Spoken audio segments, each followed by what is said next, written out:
জয় গুরু। বন্দে পুরুষোত্তমম পরম প্রেমময় শ্রী শ্রী ঠাকুরের রাতুল চরণে কোটি কোটি প্রণাম জানাই এবং এই ইউটিউব চ্যানেলের দর্শক মণ্ডলী, শ্রোতা মণ্ডলী সকলকে আমার ইষ্টানুগা শ্রদ্ধা ভক্তি ভালোবাসা।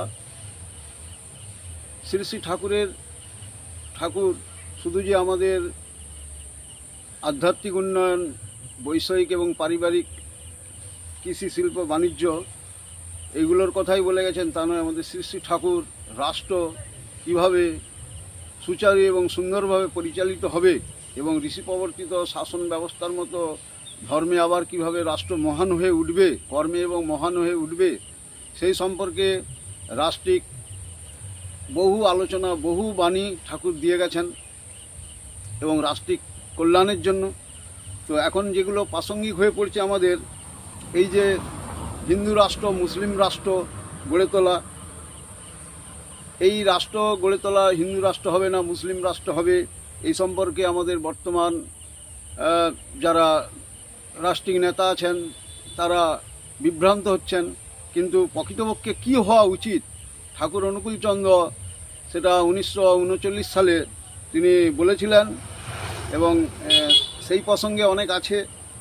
তো আমি এখানে যে বাণীগ্রন্থটা পাঠ করে বলবো, এটা হচ্ছে শ্রী শ্রী ঠাকুরের ভক্ত গৃঞ্চিপদ পাল তিনি সংকলন করে আলোচনা প্রসঙ্গ থেকে এবং ঠাকুরের ভক্ত শিষ্য স্মৃতিতীর্থে প্রফুল্ল কুমার দাস এই গ্রন্থগুলো থেকে সংকলন করে ঠাকুরের রাষ্ট্রিক চিন্তার প্রতিফলন করতে চেয়েছেন এই বইটিতে।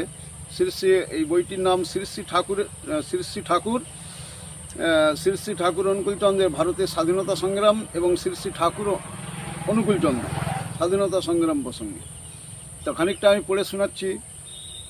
নানক কবির শ্রীচৈতন্য প্রভৃতি সাম্যবাদী মহাপুরুষদের চেষ্টায় ভাষাগত, পোশাকগত, রাজনীতিগত বৈশিষ্ট্যে অটুট থেকেই যে হিন্দু ও মুসলমানগণ পাশাপাশি পরমাত্মীয়ের মতো বসবাস করায় অভ্যস্ত হয়ে উঠেছিলেন, তাদেরই মধ্যে 19 শতক থেকে গোঁড়া হিন্দুবাদী, গোঁড়া মুসলমানবাদী এবং নির্লজ্জ সাম্রাজ্যবাদী ব্রিটিশের ক্রূর চক্রান্ত ধীরে ধীরে বিভেদের বীজ ছড়াতে সক্ষম হয়েছিল।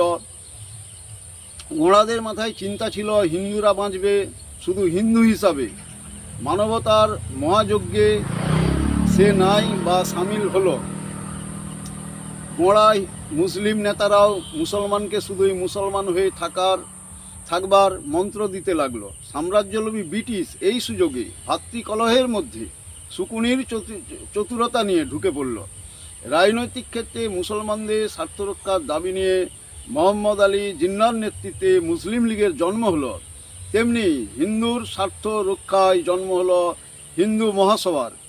এই সময় বিশ্ব মানবতার মহামিলন যজ্ঞে নববেদ বিধাতা শ্রী শ্রী ঠাকুর অনুকূলচন্দ্রের সান্নিধ্যে উভয় সম্প্রদায়ের বহু বিশিষ্ট মানুষ আসতে থাকেন। তথাকথিত ধর্মের দোহাই দিয়ে জিন্না সাহেবের দ্বিজাতি তত্ত্বের ভিত্তিতে ভারত ভাগ হবার আশঙ্কা দেখা দিয়েছে। পাবনা জেলার পদ্মা তীরে হিমায়তপুর গ্রামে তখন শ্রী শ্রী ঠাকুর হিন্দু মুসলিমদের নিজ নিজ বৈশিষ্ট্যে অটুট রেখেই উভয়ের মধ্যে গড়ে তুলেছেন এক সুগভীর আত্মীয়তার সম্পর্ক। এমনই একদিনে 1939 সালে হিন্দু মহাসভার নেতা হিসাবে শ্যামাপ্রসাদ মুখোপাধ্যায় এলেন পাবনা আশ্রমে শ্রী শ্রী ঠাকুর সান্নিধ্যে। প্রাথমিক কুশল বিনিময়াদির পর শ্যামাপ্রসাদ বাবু শ্রী শ্রী ঠাকুরকে জিজ্ঞাসা করলেন কিভাবে মুসলিম লীগের ভারত বিভাগের পরিকল্পনা বানচাল করা যায়। শ্রী শ্রী ঠাকুর তার উত্তরে হিন্দু মহাসভার নাম বদলে আর্য মহাসভা রাখার পরামর্শ দিলেন। শ্রী শ্রী ঠাকুর প্রথমেই বললেন যে হিন্দু মহাসভা নামটা বদলিয়ে আর্য মহাসভা রাখার পরামর্শ দিলেন। মুসলমানরাও আর্য, তাদেরও আর্য মহাসভার সভ্য করতে বললেন। রসুল এসেছিলেন হিন্দুদের জন্য, আর হিন্দুদের মধ্যে কোরআন ও রসুলের প্রতি শ্রদ্ধা জাগাতে বললেন। লীগ যদি রসুল ও কোরআনের দোহাই দিয়ে দেশকে খণ্ডিত করতে চায়, তবে রসুল ও কোরআনকে বিকৃত করা হচ্ছে বলে কোর্টে শত শত কেস করার পরামর্শ দিলেন। শ্রী শ্রী ঠাকুরের কাছে তিনি কোরআনকে বিকৃত করা হচ্ছে বলে কোর্টে শত শত কেস করার কথা বললেন। শ্রী শ্রী ঠাকুরের কাছে খাঁটি হিন্দু, খাঁটি মুসলমান, খাঁটি খ্রিস্টান ও খাঁটি বৌদ্ধের মধ্যে কোনো তফাৎ নেই। হিন্দু, মুসলিম, বৌদ্ধ, খ্রিস্টান সব সম্প্রদায় মিলে পৃথিবীতে যে শান্তিকামী মানবতাবাদী মহাসম্প্রদায় আছে, সেই সম্প্রদায়ের মধ্যে ঐক্য স্থাপনের জন্য আর্য মহাসভা নাম দিয়ে ভারতে সকল সম্প্রদায়ের মঙ্গলের জন্য বিচ্ছিন্নতাকামী লীগ বিরোধী আন্দোলন গড়ে তুলতে বলেছিলেন। হিন্দু মুসলিম সংখ্যাতত্ত্বের ভিত্তিতে দেশভাগের ধুয়ো উঠেছিল, তাই তিনি বলেছিলেন সারা ভারতে হিন্দু সংখ্যা মুসলমানের তুলনায় অনেক বেশি।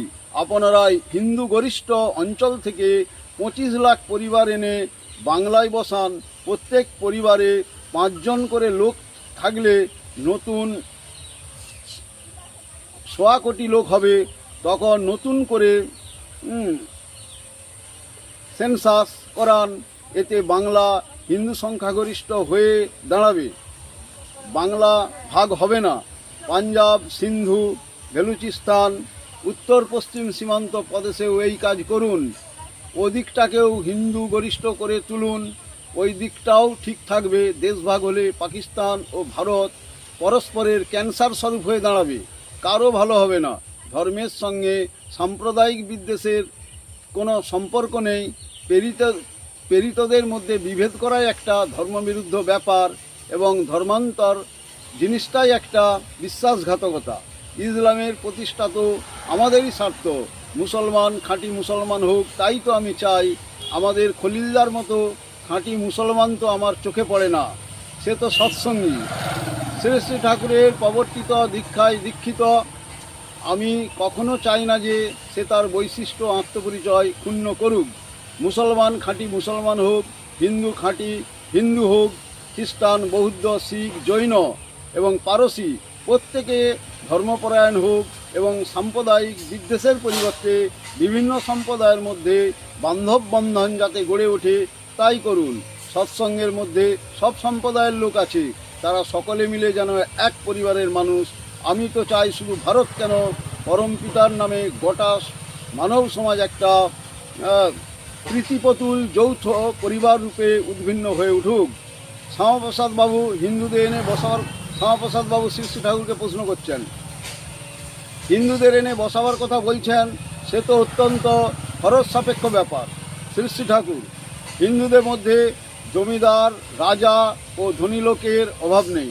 দেশভাগ হলে তাদের যে সর্বনাশ হবে তা থেকে রেহাই পাওয়ার জন্য এই ব্যয় অবশ্য করণীয়, এতে তাদেরই স্বার্থ রক্ষা পাবে। সর্বনাশে এবং সমুৎপন্নে অর্ধং তজতিত পণ্ডিত। গদায় লস্করি চালে চললে হবে না, মাজায় কাপড় বেঁধে লাগেন। 7 ঘাটের জল 1 ঘাটে করে ফেলেন। অনেক কর্মী লাগবে, দিনরাত খাটতে হবে। যা করলাম তা যদি করতে পারেন, সারা ভারত আপনাকে মাথার মণি করে রাখবে। আপনি অত বড় বাপের ছেলে, আপনি মনে করলে অবশ্যই পারবেন। শ্যামাপ্রসাদ বাবু, আপনি আশীর্বাদ করুন। শ্রী শ্রী ঠাকুর, আমার বুক ভরা প্রার্থনা ও শুভেচ্ছা রইল। আদা জল খেয়ে লেগে যান। 1941 সালে যশোহরে শ্রী শ্রী ঠাকুরের 54তম মহোৎসব সমারোহে উদযাপিত হয়। ওই বৎসর নভেম্বর মাসে সৎসঙ্গের কয়েকজন বিশিষ্ট কর্মী শ্যামাপ্রসাদ মুখোপাধ্যায়ের সঙ্গে দেখা করেন। তার সঙ্গে ঋত্বিক আন্দোলন, হিন্দু মহাসভার কাজকর্ম নিয়ে অনেক আলোচনা হলো, কিন্তু শ্রী শ্রী ঠাকুরের পরামর্শ অনুযায়ী দেশভাগ রোধের সেই পরিকল্পনার রূপায়ণের কোনো ব্যবস্থাই যে গ্রহণ করা হয়নি তা বেশ বোঝা গেল। এরপর শ্রী শ্রী ঠাকুর উক্ত পরিকল্পনা রূপায়ণের জন্য একক চেষ্টার একটা দৃষ্টান্ত স্থাপন করলেন। পরম শ্রদ্ধাভাজন শ্রীযুত প্রফুল্ল কুমার দাস মহাশয় তার স্মৃতিচিত্তে গ্রন্থে লিখেছেন, শ্রী শ্রী ঠাকুর কিন্তু 1942 সালের এপ্রিল মাসে 250 জন সৎসঙ্গীর প্রত্যেকের কাছ থেকে 300 টাকা করে নিয়ে 75,000 টাকার একটা তহবিল গঠন করলেন। 300 টাকা করে সংগ্রহের পরিকল্পনার ফলে 1945 সাল পর্যন্ত লক্ষাধিক টাকা আসে। তা দিয়ে জমি কেনা হয় এবং 1942 সাল থেকে 1944 সাল পর্যন্ত বহু হয় ক্ষত্রিয়, পার্শব এবং বিহারি কৃষক পরিবারকে পাবনা হিমায়তপুর আশ্রমে আনা হয়। পাবনার গোকুল সাহা প্রমুখ জমিদাররা এবং হিমায়তপুরের শক্তি মন্দির আশ্রমের প্রভাব ও সম্পদ বাড়তে দেখে ঈর্ষাপরায়ণ হয়ে নানা বাধাবিঘ্নের সৃষ্টি করেন। নিরীহ সহায় সম্বলহীন গরিব বিধবার একমাত্র পুত্র তপবনের ছাত্র জ্ঞান এবং আশ্রমকর্মী হরেন ভদ্রদাকে আততায়ীর হাতে প্রাণ হারাতে হয় কুচক্রীদের চক্রান্তে। বহিরাগত কৃষক পরিবারগুলির উপর স্থানীয় অনেকেই লাঞ্ছনা চালাতে থাকে। প্রতিকূল এবং পারিপার্শ্বিকের আক্রমণ প্রতিরোধের জন্য 1943 সালে গরমের সময়ে পাবনা আশ্রমের সমস্ত সক্ষম পুরুষদের সারা রাত জেগে পাহারা দিতে হতো। কে কখন ঘরে আগুন লাগায়, কে কখন অতর্কিতে ছড়া মারে, সেই ভয়ে সশস্ত্র থাকতো সবাই। শ্রী শ্রী ঠাকুর এই সময় মাঝে মাঝে দুঃখ করে বলতেন, আমি যে কী জন্যে কী করছি তা কেউ বোঝে না। ওরা তো আমার সঙ্গে শত্রুতা করছে না, শত্রুতা করছে নিজেদের সঙ্গে, নিজেদের ভবিষ্যৎ বংশধরের সঙ্গে, সমগ্র সমাজের সঙ্গে, কৃষ্টির সঙ্গে। আমার আর কি করবে? নেংটের আবার বাটপাড়ের ভয়। শালগ্রামের সোয়া বসা দুই সমান। আমি টাকার মানুষ না, আমি মানুষের মানুষ। মানুষই আমার একমাত্র সম্বল। আমাকে বেকায়দায় ফেলা মুশকিল আছে। পরমপিতার দয়ায় মানুষগুলিকে তাজা তরতরে রাখতে পারলে আমি আর কিছুরই জন্য ভাবি না। আমি ভাবি দেশভাগ যদি হয় কোটি কোটি হিন্দু মুসলমানের কী দুরবস্থায় না পড়বে। তাই আমি বলি দোয়ারে দীক্ষা দেওয়ার কথা। মানুষকে বাঁচার তুক পরমপিতা আমাকে যা দেখিয়েছেন সেই অনুযায়ী আমার যা করার আমি শেষ নিঃশ্বাস পর্যন্ত করে যাব। কিন্তু অস্তিত্বের থন্ডিলকে যারা অবলুপ্ত করতে চায় তাদের বাঁচাবে কে বলো? শ্রী শ্রী ঠাকুর সারা ভারতের সব সম্প্রদায়ের কল্যাণের দিকে চেয়ে যেভাবে দেশভাগ এড়াতে চেয়েছিলেন তা আমাদের প্রচেষ্টার অভাবে এবং প্রচণ্ড প্রতিকূলতার ফলে বাস্তবায়িত হতে পারেনি। তবে বিশ্বের মঙ্গলের জন্য শ্রী শ্রী ঠাকুর আজীবন দীক্ষা, শিক্ষা, বিবাহ ইত্যাদি জীবনের যাবতীয় ব্যাপার, বিষয় ও সমস্যা সম্বন্ধে যত কথা অতীত, বর্তমান ও ভবিষ্যতের সঙ্গে সঙ্গতি করে একসূত্র সম্বন্ধ করে বলে গেছেন তা একযোগে ভাবতে গেলে মাথা ঘুরে যায়। আমরা যদি সেগুলি বাস্তব জীবনে প্রয়োগ করতে পারি তবে নিশ্চয় একদিন স্বর্গ নেমে আসবে এই ধরনের ধুলিতে। স্মৃতিতীর্থে প্রফুল্ল দাসের স্মৃতিতীর্থে গ্রন্থের পৃষ্ঠা নম্বর 91-96। জয়গুরু। শ্রী শ্রী ঠাকুরের আরও বহু আছে, সেগুলো ছোট ভিডিওর মধ্যে বলা সম্ভব নয়। অনেকে এগুলো জানেনি যে ঠাকুর শুধু আধ্যাত্মিক উন্নয়নের জন্যই অনেক কথা বলেছেন। ঠাকুর রাষ্ট্রিক জীবনের উন্নয়নের জন্য এবং ভবিষ্যতে যাতে মানুষ সুস্থ সাবলীলভাবে এবং ভারতবর্ষ একটা উন্নতির দিকে এগিয়ে যায় এবং ভারতের হিতগৌরব, সেই আর্য কৃষ্টি 33 কোটি দেবতার ভারতবর্ষ, সেই পরিকল্পনা আজীবন এবং তার ভক্ত শিষ্যরাও আজীবন করার চেষ্টা চালিয়ে যাচ্ছে। কিন্তু মানুষ যারা ক্ষমতাশালী হয়ে আছেন তাদের মাথায় ধরানো খুব মুশকিল হয়ে পড়ছে। তাই সকলের মঙ্গল কামনা করে এবং সুদীর্ঘ জীবন কামনা করে আমি এখানেই রাখছি। জয় গুরু বন্দে পুরুষোত্তমম।